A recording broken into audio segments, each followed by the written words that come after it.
Selamat mendengarkan. Kau jahat, Mas. Tangisan Lupita seketika meledak, seraya memukul-mukul dada bidang Harlan.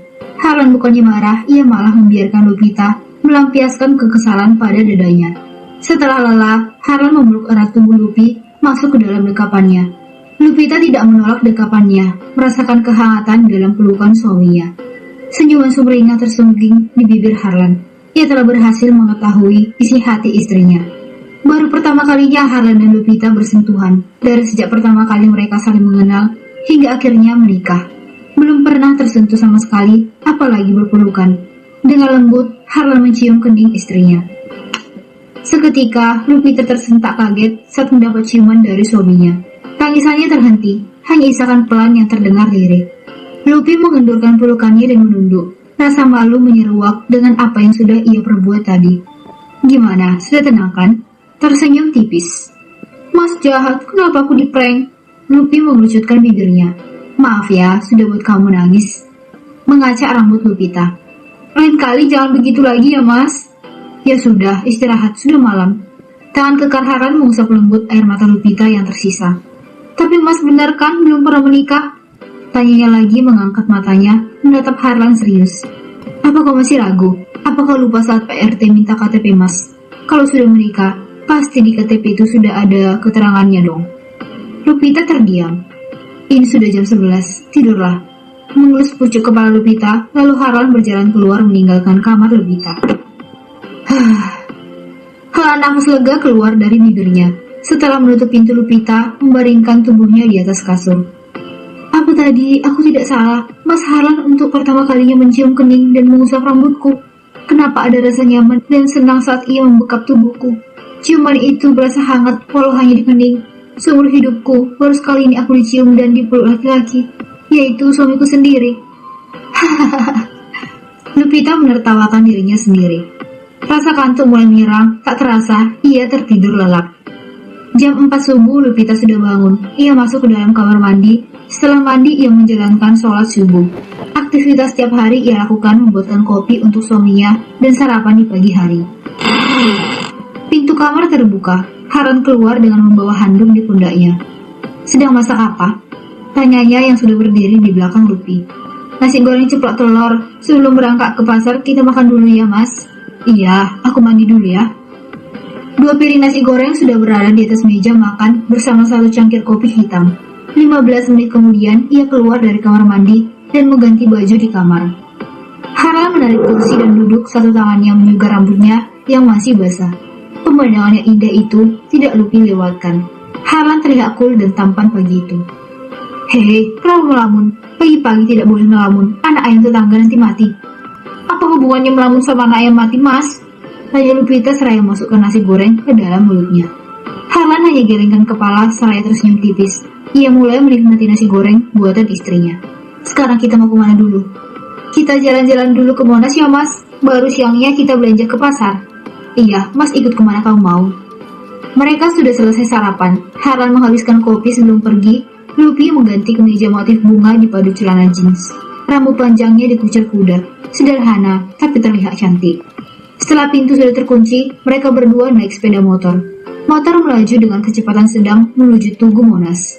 Lupi, pegangan tanganmu, nanti kau jatuh. Perintah Harlan. Dengan malu-malu, Lupita memeluk pinggang Harlan dari belakang. Harlan tersenyum puas.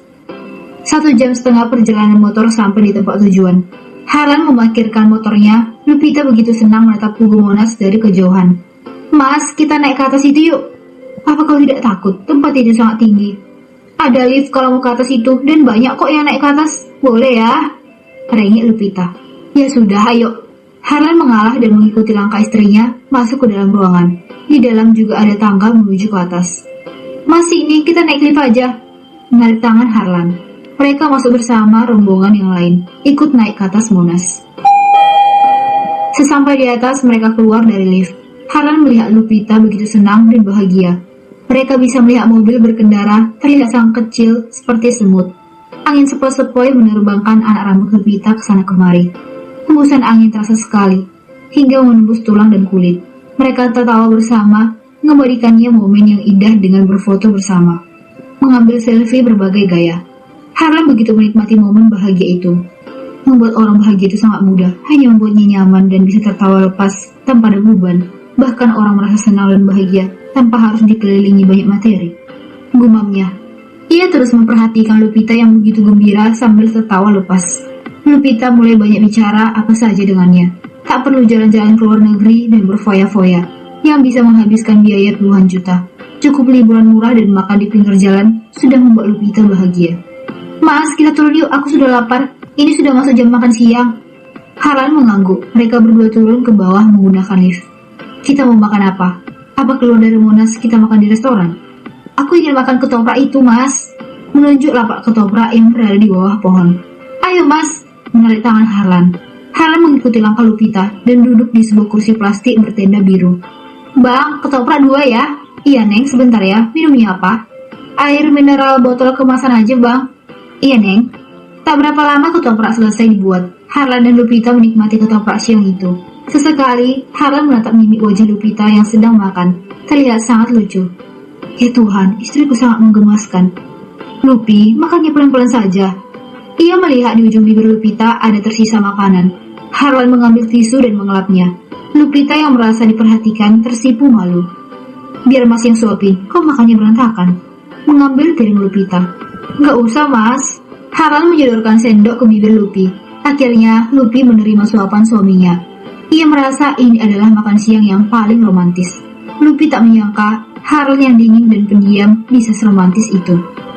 Selesai makan, mereka meninggalkan Monas untuk pergi ke mall mencari TV dan kulkas. 1 jam kemudian, mereka sampai di depan mall Galaxy XX. Mas, kenapa beli di mall? Pasti di sini mahal. Kalau di pasar kan harganya miring. Kalau beli di mall itu kan ada harga bandrolnya. Kalau di pasar pasti harganya tebak-tebakan. Sudah, sama saja. Kita beli di sini. Lupita menurut dan masuk ke dalam mall. Mereka masuk ke dalam toko elektronik dan mulai mencari keinginan Lupita. Ambil TV yang 42 inci. Saran Harlan. Untuk apa sebesar itu, Mas? Cukup yang 32 inci. Ini juga sudah besar. Mereka berjalan ke stand kulkas. Ambil yang ini saja, 2 pintu. Jangan, Mas, kita bilang 1 pintu aja. Kita hidup cuma berdua kan? Kata siapa berdua? Nanti rumah kita akan dipenuhi anak-anak yang lucu-lucu. Ucap Harlan spontan. Ia tersenyum lebar seraya membuka pintu kulkas. Seketika wajah Lupita memerah mendengar Harlan bicara anak. Apa Mas Harlan menginginkan anak dariku? Gumamnya dalam hati. Duh, kenapa jantungku jadi berdebar begini ya? Bagaimana kalau Mas Harlan meminta haknya? Hei, kau melamun. Pas sering kali melihatmu melamun. Iya Mas, maaf. Jadi ambil yang mana? Tanya Harlan. Ya sudah, 2 pintu gak apa-apa. Harlan tersenyum tipis. Ternyata Lupita merespon ucapannya. Sindiran telak buat Lupita seolah anak. Sudah Mas, aku mau bayar ke kasir. Lupi, sekalian belikan mesin cuci dan kipas angin ya. Kalau malam aku hampir tak bisa tidur. Buat apa mesin cuci, Mas?